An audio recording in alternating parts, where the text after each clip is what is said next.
This video is sponsored by Anker Solix. Yo, what's up? I'm Dulex. I'm gonna show you how I made this bench with a hidden bed inside the wall behind it. Tons of storage underneath. And what makes this cool is that it has an automatic leg that comes down when you bring it down. So that way you don't have to move anything. The cushions stay underneath there, and there's actually space for them designed to be in there. This goes right back up. And if that sounds good to you, keep watching, we're gonna build it.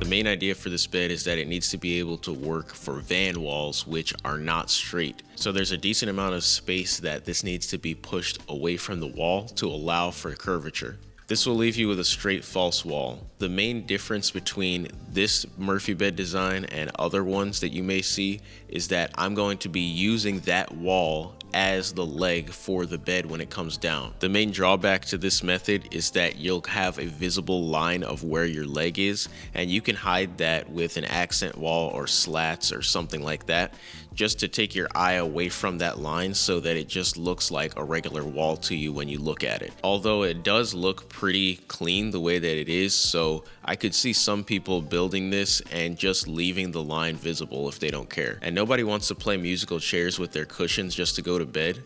So I designed in a lip to hold the cushions so that you don't have to worry about that as the bed goes up and down, and it'll be completely independent from the bed itself. I wanted to make the storage space underneath the bench as large as possible, and I also wanted it to be as versatile as possible so that different people can use it in different ways.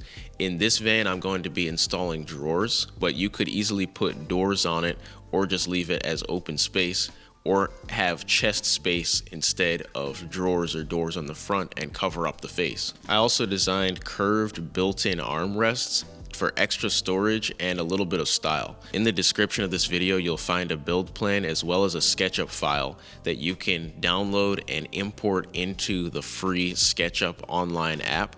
So you can modify this if you wanted to for your space and your needs. But I tried to make it pretty general, so a lot of you probably don't even need to do that. There's also a downloadable cut list down there so that you know exactly how much wood you're going to need and where you need to make your cuts before you start building. All of that downloadable content is available to you for free thanks to today's sponsor.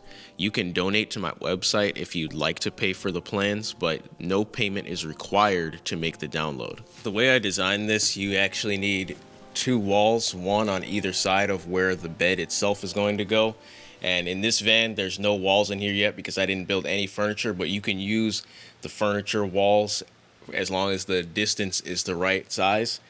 So for right now, I'm going to build a wall here to separate the cab. And then I'm also going to put up a wall here that's eventually going to be a closet. And those are the two walls that I'm going to use. Van walls are not straight, so if you put a square piece of wood up to it, there'll be a gap.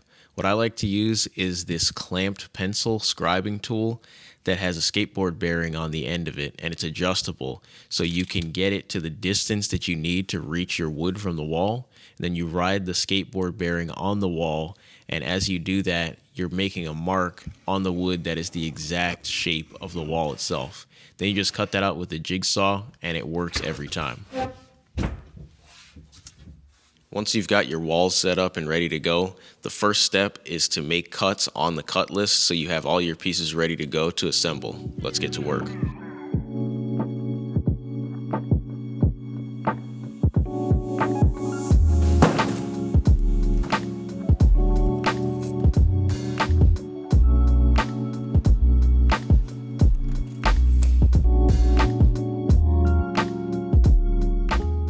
You might be surprised that while cutting all of these pieces out, I haven't had any of my tools plugged into the wall.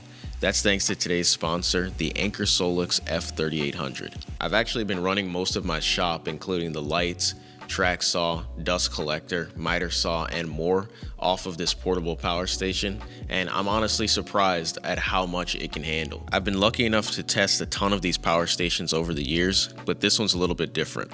This power station was built and designed to replace an entire home electrical system, on or off grid, so it's actually more than enough to handle the non-industrial tools in my shop. This unit has a 6,000 watt AC output, which can be doubled when connected to another F3800. That's enough power to run air conditioners, washers and dryers, and it's even enough to charge an electric vehicle. So theoretically, you could use solar panels to charge this power station and then use the power station to charge your electric car and drive for free, at least for a period of time.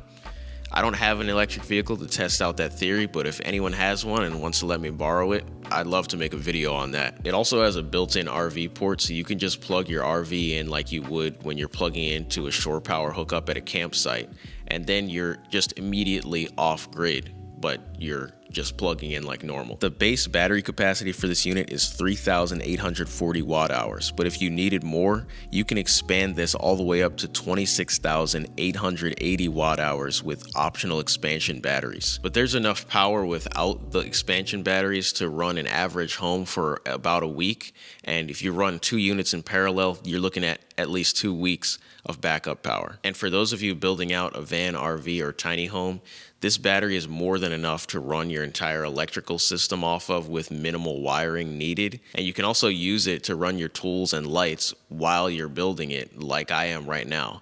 I would have killed to have something like this back when I first got started and I was building in parking lots. Charging this unit is easy. It accepts up to 2,400 watts of solar, and it integrates seamlessly with any solar system, including off-grid or on-grid solar systems. If you lose power while it's installed in a grid-tied system, this unit has an automatic switchover feature, so you don't experience any interruptions. You can also use that automatic switchover feature to lower your electricity bill, as it can switch to this unit during peak hours and switch back to the grid setup while you're using less power, and charge with the sun in the meantime. You can also charge it up to 100% in an hour and a half using the wall charger, or around 2 hours with the max solar input. Battery bank is of course lithium iron phosphate, so you can expect 10 years or 3,000 charge cycles or more with this unit. My favorite aspect about this is that it's easy to set up.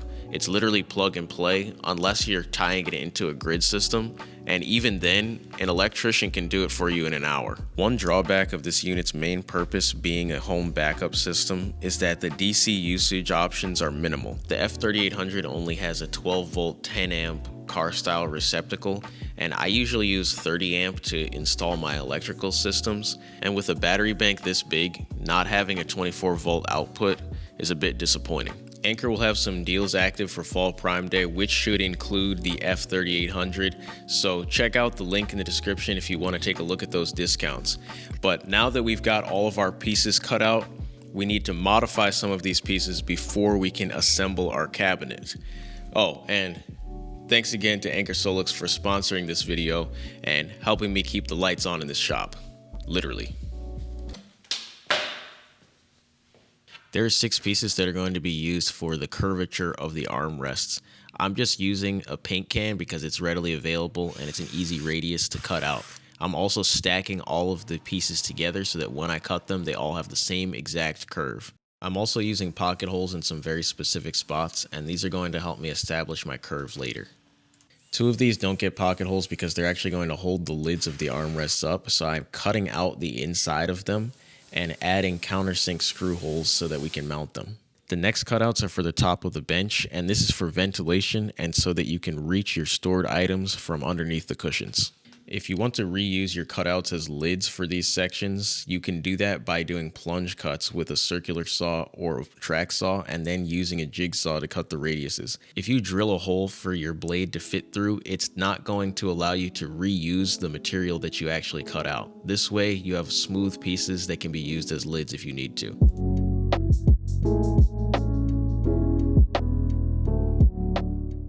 This piece is going to be the hardest part of the build, and I think it's really going to make or break the whole project. I designed the bench to be curved and leave a space for storage. This requires us to do a series of what's known as kerf relief cuts. This is when you slice into your wood without cutting all the way through the material, and do it several times in a row, leaving empty space behind the front veneer of the plywood. This empty space allows you to curve the wood so that when you're looking from the front, it looks like it's completely bent. But if you look from the side or the back, you can actually see that there was space made for this curve to happen. Because this piece has so many different specific notches and cuts that need to go into it, I decided to oversize the original cut so that we can just focus on the curve first and then cut out the notches afterwards, and then cut off the excess remaining before assembling the bench. That method should also help us because this needs to have two identical curves on either side of the bench. It's gonna be really noticeable if one of them is a little bit different. There are a bunch of different ways to make these curve cuts.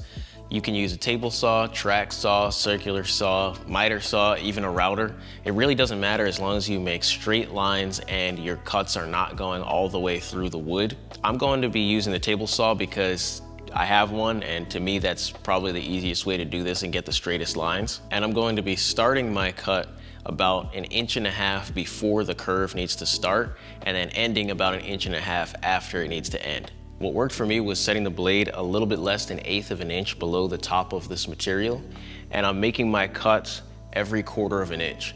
There are curve cut calculators that you can use online, but they can get pretty confusing. But if you can just find a distance where you can make any curve and then have a piece of wood on the inside of it that's going to hold it together, that's honestly the easiest way to do it. So let me show you how it works for me.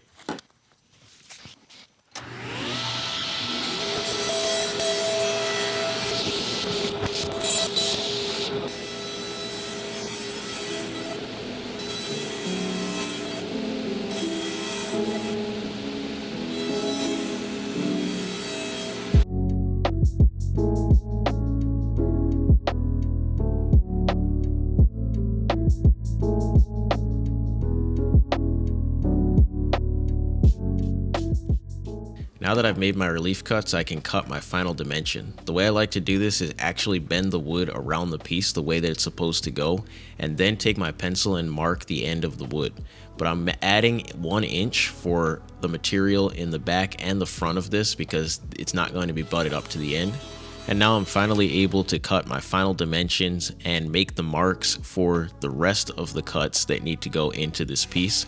And I just did these with a combination between my track saw and my jigsaw just to make sure that my lines were super straight.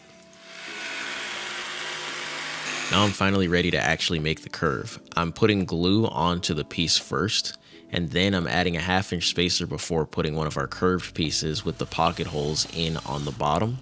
And then I'm putting another 1/2 inch spacer on the top and putting one of the curved pieces that are hollow on the top. Now I'm just going to use those screws to help me bend it down into place, and everything should line up here, so I'm able to screw it in and add the other side of the wall.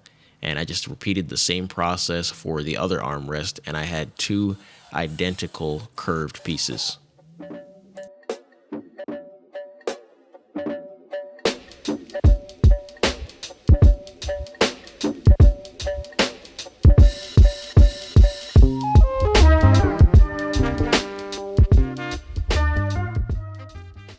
I'm going to cut dados for the bench seat carcass. In order to do this, I'm using a dado stack, which is basically just a set of multiple blades that you can put into a table saw so that you can cut a wider area. And you don't cut all the way through the wood, you just cut through half of it, and this gives you a slot that you're able to fit your material into.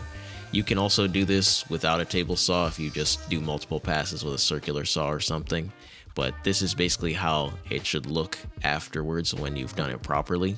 And the nice thing about this is that when you're adding your glue and putting your pieces in there, you don't have to measure where they're supposed to go because you already pre-measured it when you made the cuts. So I'm adding the top and bottom to this. The top is the one that we made the cutouts for earlier, and this is how it should look.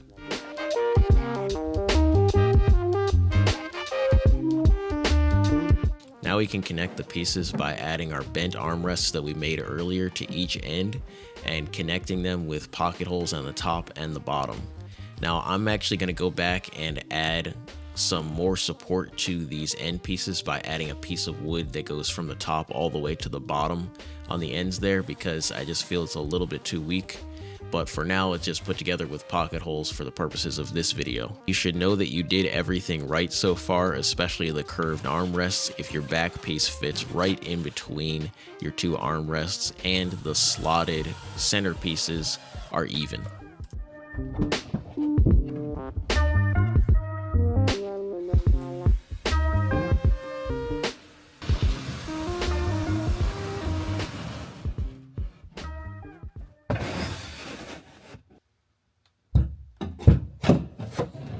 Now I'm adding my final top and my spacer for the cushions, and I'm taking this time to mount the bench to the vehicle itself. The whole bench is together, so now we're going to turn our attention to the bed frame.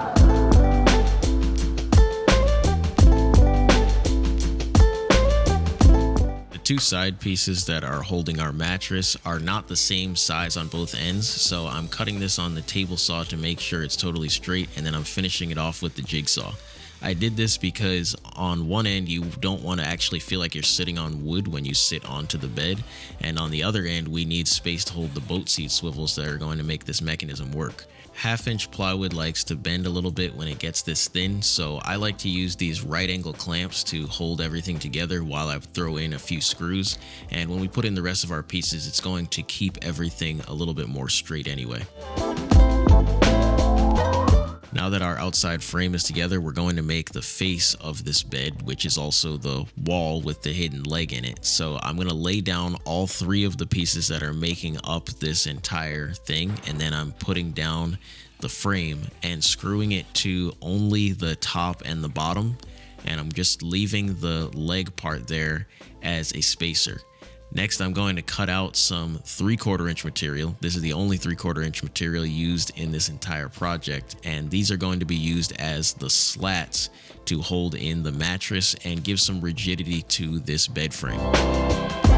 Now, if you didn't accidentally screw down your leg piece, you can actually remove that now and take those 3/4 inch slats and lay them down into the frame and screw these all down spaced out perfectly so that you'll be able to fit your mattress down, and then you're going to notice that this frame is getting a lot more rigid now.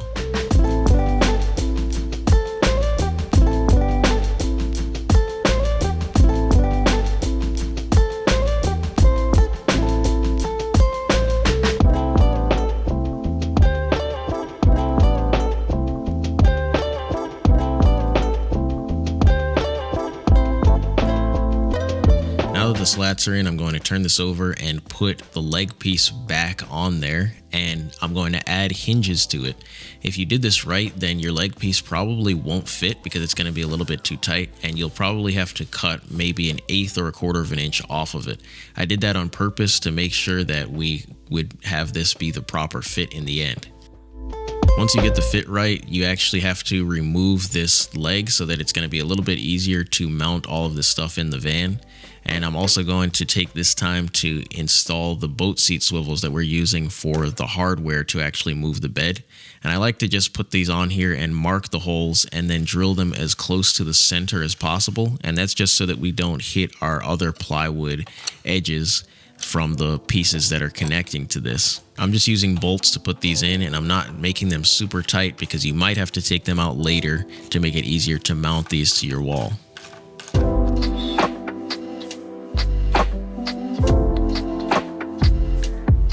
Mounting this can be pretty annoying because this is a pretty big bed. This is almost a queen size. So what I like to do is put the leg down first, then grab my frame and bring that in and lay that down over the leg so the leg is actually holding it up at the proper height that it's supposed to be eventually. And then once I have it down there, I'm able to actually mark the holes for exactly where the swivels are supposed to go on the wall, and then I can pre-drill those holes. I'm also using a spacer to hold up the bed frame as I'm making these marks because it's not actually flat on there. If you just put it flat down and then you make the marks, the bed's not going to be able to move. It needs a little bit of space, as you can see here.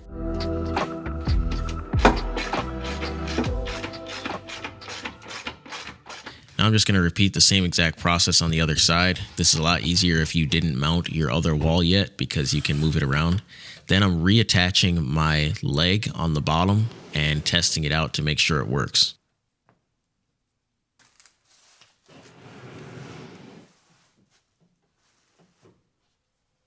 So this is pretty good. The leg is able to move freely, which is what we wanted, but while it's in the top position, it keeps rattling around. So what I'm going to do is add some of these bolts to the ends of the bed, and I'm also putting a magnet onto the leg flap so that when it's in the top position, it's closed nice and tight and it's not going to move around. Then all we have to do is put our lids onto the bed and throw on some cushions, and we're done.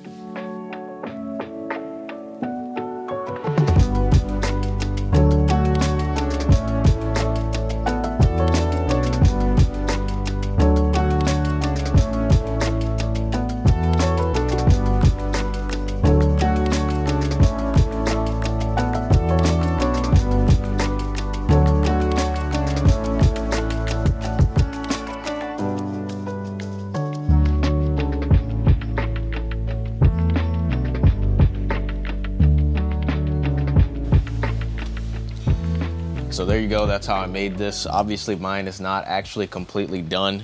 I still didn't put any drawers in here, face frame. I need to apply finish to this. I need to cover up this so that you can't see the leg, but that's the nice thing about this and these plans is that you can basically make it look however you want to after this. This was basically just how to actually make the structure of it. If you want to see how this actually ends up looking at the end of all of this, I'm going to be releasing a full build video for this van as I usually do, and you'll be able to actually see what the style is I'm going for the whole van.